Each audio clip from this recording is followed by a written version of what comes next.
যোৰহাটৰ জগন্নাথ বৰুৱা বিশ্ববিদ্যালয়ত এখনি বিশেষ চুক্তি স্বাক্ষৰ কৰা হয়। জগন্নাথ বৰুৱা বিশ্ববিদ্যালয় আৰু মিৰাই জাপানিজ লেংগুৱেজ ফাউণ্ডেশ্যন সমন্বিতে চুক্তিখনি স্বাক্ষৰ কৰা হয়।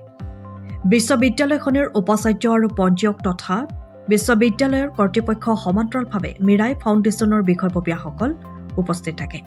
উল্লেখযোগ্য যে এই চুক্তিখনৰ জৰিয়তে যথেষ্ট সংখ্যক ছাত্ৰ ছাত্ৰী জাপানিজ ভাষা শিক্ষাৰ লাভ কৰাৰ সমান্তৰালভাৱে বিদেশৰ ভূমিত কৰ্মসংস্থাপন লাভ কৰিবলৈ সক্ষম হ'ব।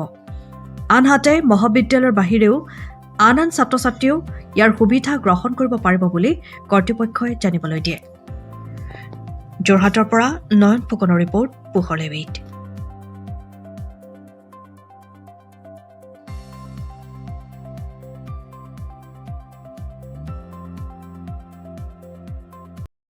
প্ৰথমতে মই জগন্নাথ বৰুৱা ইউনিভাৰ্চিটিক মই তেখেতৰ মুৰব্বীসকলক ধন্যবাদ জনাইছোঁ। আৰু আজি আমি যিখন MOU স্বাক্ষৰ কৰিছোঁ, গুৰুত্বপূৰ্ণ MOU এখন। আমি হ'লোঁ মিৰাই জাপানিজ লাৰ্ণিং চেণ্টাৰ, আমাৰ মেইন হেড অফিচ গুৱাহাটীত আছে। আমি 2017 পৰাই আমি জাপানিজ লেংগুৱেজ আমি শিকাই আহিছোঁ। আৰু এইটো বছৰৰ পৰা আমি চৰকাৰৰ লগত একেলগ হৈ পেলাই এতিয়া মুখ্যমন্ত্ৰী হিমন্ত বিশ্ব শৰ্মাই যিখন স্কিম লঞ্চ কৰিছে, নাম হ'ল CM ফ্লাইট স্কিম। সেইটোৰ যোগেদি অসমৰ ল'ৰা ছোৱালীয়ে জাপানত গৈ পেলাই বহুত জাপানিজ কোম্পানীজত বহুত বিভিন্ন ছেক্টৰত তাতে চাকৰি পোৱাৰ সুবিধা আছে। সেইখিনিৰ কাৰণে মিৰাই জাপানিজ লাৰ্ণিং চেণ্টাৰে তেওঁলোকক যিমানখিনি অসমৰ ষ্টুডেণ্টছ আছে তেওঁলোকক ট্ৰেইনিং দিব। বহুত অলৰেডি আমি আৰম্ভ কৰিছোঁ আৰু আশা কৰিছোঁ যে আমাৰ জগন্নাথ বৰুৱা মহাবিদ্যালয়ত ইয়াতো আমাৰ আৰম্ভ কৰিম। আৰু ইয়াৰ ওচৰে পাজৰে যেনেকৈ ছাৰে বহুতখিনি গুৰুত্বপূৰ্ণ কথা অলৰেডি ক'লে, সেইকাৰণে মই ৰেজিষ্ট্ৰাৰ ছাৰকো ধন্যবাদ দিছোঁ। তেখেতে কোৱা কথাখিনি বহুত গুৰুত্বপূৰ্ণ হয়, যাতে ওচৰৰ ল'ৰা ছোৱালীখিনি বা ইয়াৰ যিমানখিনি পাৰে তেনেকুৱা ধৰণৰ জাপানিজ কোম্পানীজত যাব বিচাৰে।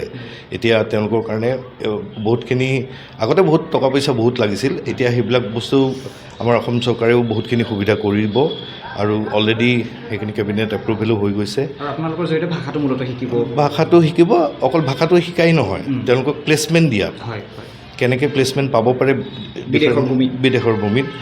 আৰু লগতে বহুত কোম্পানী যেতিয়া জাপানিজ কোম্পানীজ আমাৰ অসমলৈও আহিব, ইণ্ডিয়াত আহিব, সেইবিলাক কোম্পানীজতো কেনেকৈ পাব পাৰে। ধৰি লওক নেক্সট 5 yearsত বহুত কোম্পানীজ আহি আছে, তাৰ কাৰণে এতিয়াৰ পৰাই প্ৰিপেৰেশ্যন যদি তেওঁলোকে কৰে সেই সুবিধাখিনি ডেফিনেটলি তেওঁলোকে পাব। আৰু আমি অলৰেডি যেনেকৈ আমি কৈছোঁৱেই যে বহুত বছৰৰ পৰা 7-8 বছৰ আমি শিকাই আছোঁ আৰু আমি এনেকৈ শিকাই গৈ থাকিম, তেওঁলোকক ট্ৰেইনিং দিম যাতে তেওঁলোকে বহুত ইজিলি তেওঁলোকৰ তাতে প্লেচড হ'ব পাৰে। Thank you. ধন্যবাদ। প্ৰথম কথাটো হ'ল যে আপোনালোকে গম পাইছে ইতিমধ্যে আমি বিকশিত ভাৰতৰ হৈ বিভিন্ন ধৰণৰ আমি বিশ্ববিদ্যালয়বিলাকে কাম কৰি আছোঁ।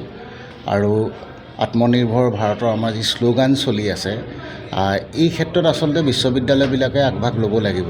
আৰু সদায় আমাৰ এটা কথা কৈ থকা হয় যে 2030 চনৰ ভিতৰত ভাৰতবৰ্ষ পৃথিৱী পৰিচালনা কৰা বা পৃথিৱীখন চলাই নিয়া এটা ইঞ্জিন হ'ব।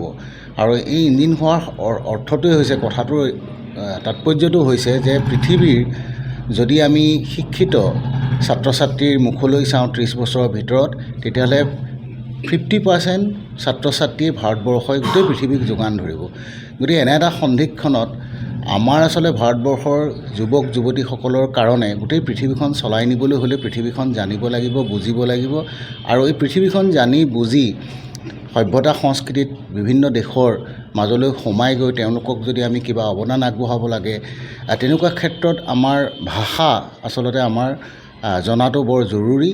আৰু এই ভাষা শিক্ষাৰ কাৰণে অসমত ইতিমধ্যে আমি গুৱাহাটী বিশ্ববিদ্যালয়ত দেখিছোঁ ইতিমধ্যে কেইবাটাও ভাষা, বিশেষকৈ ৰাছিয়ান ভাষাৰ একোটা বিভাগেই আছে, আমি পঢ়াৰ দিনৰ পৰাই দেখি আছোঁ। গতিকে আমাৰ উজনি অসমত তেনে এটা আচলতে ভাষা শিকাৰ ব্যৱস্থা আমি আৰম্ভ কৰিবলৈ লৈছোঁ। ইয়াত কেৱল জগন্নাথ বৰুৱা বিশ্ববিদ্যালয়ৰ ছাত্ৰ ছাত্ৰী বুলিয়েই নহয়, উজনি অসমৰ বা অসমৰ সমূহ ছাত্ৰ ছাত্ৰীয়ে বা বিভিন্ন পৰ্যায়ৰ ছাত্ৰ ছাত্ৰীয়ে, শিক্ষিত ছাত্ৰ ছাত্ৰীয়ে ভাষা শিকিব পাৰে। প্ৰধানকৈ এই যিখন আজি চুক্তি স্বাক্ষৰিত হৈছে আমাৰ বিশ্ববিদ্যালয়ৰ লগত মিৰাই ফাউণ্ডেশ্যনৰ, তেওঁলোকৰ যোগেদি আচলতে পোনপ্ৰথমতে জাপানী ভাষাৰ আচলতে প্ৰশিক্ষণ আৰম্ভ হ'ব। আৰু অলপতে আমি আমাৰ মাননীয় মুখ্যমন্ত্ৰী মহোদয়ে কৈছে যে জাপানত এতিয়া বহুতো শিক্ষিত আচলতে যুৱকৰ সংস্থাপন অনেক আছে, কিন্তু তেওঁলোকৰ তাত তেনেধৰণৰ ছাত্ৰ ছাত্ৰীৰ অভাৱ ঘটিছে, শিক্ষিত যুৱক যুৱতীৰ অভাৱ ঘটিছে। গতিকে অসমকো আচলতে সামৰি লৈছে। অসমৰ পৰা বহুত যুৱক যুৱতী তেওঁলোকৰ তালৈ গৈ সংস্থাপন উলিয়াব পাৰিব আৰু তেওঁলোকৰ তাত আচলতে আমাৰ বিশ্ববিদ্যালয়ৰ যোগেদি যদি শিক্ষিত হৈ জাপানী ভাষা শিকি আমাৰ ইয়াত আমি যিখিনি পঢ়া শুনা কৰি ছাত্ৰ ছাত্ৰী ওলাই যায় বা এই অঞ্চলত যিখিনি ছাত্ৰ ছাত্ৰী ওলাই যায় তেওঁলোকৰ অধিক সুবিধা হ'ব ভাষাটো জনাৰ কাৰণে। গতিকে আমি এটা প্ৰচেষ্টা হাতত লৈছোঁ। মেৰাই ফাউণ্ডেশ্যন আগবাঢ়ি আহিছে আৰু মেৰাই ফাউণ্ডেশ্যনৰ লগত এক চুক্তি হৈছে। এই চুক্তি আজিৰ দিনটো অতি শুভ দিন, কাৰণ জগন্নাথ বৰুৱা বিশ্ববিদ্যালয়ত তেনে এটা কেন্দ্ৰ, শিক্ষাৰ কেন্দ্ৰ এটা প্ৰতিষ্ঠা হ'ব অনাগত দিনত। হয়তো ই আৰু ভাল ধৰণে আৰু কেইবাটাও ভাষাৰে যদি আৰম্ভ কৰিব পাৰোঁ, উঠি অহা প্ৰজন্মৰ কাৰণে অত্যন্ত আশাপ্ৰদ হ'ব। আৰু মই ভাবিছোঁ এইটো সুযোগ সকলোৱে গ্ৰহণ কৰাটো জৰুৰী হৈছে, শিক্ষিত নিবনুৱা যুৱক যুৱতীসকলে। আৰু এনেকুৱা এটা প্লেটফৰ্ম আচলতে আমি দিবলৈ পাই আমিও সৌভাগ্যৱান বুলি ভাবিছোঁ।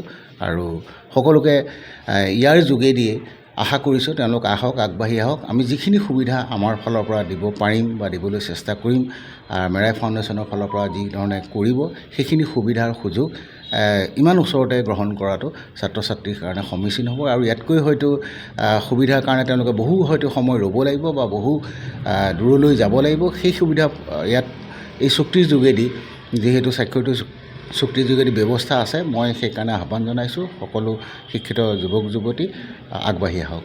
ধন্যবাদ। যোৰহাটৰ JB ৰোডত অৱস্থিত জ্যোতিষ্মান ড্ৰাগছ।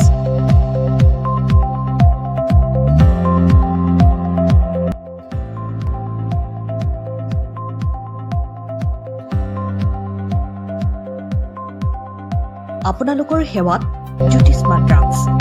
আমাৰ ইয়াত শিশুসকলৰ লগতে প্ৰাপ্তবয়স্ক পুৰুষ মহিলাসকলৰ বিভিন্ন ৰোগৰ ঔষধ উপলব্ধ।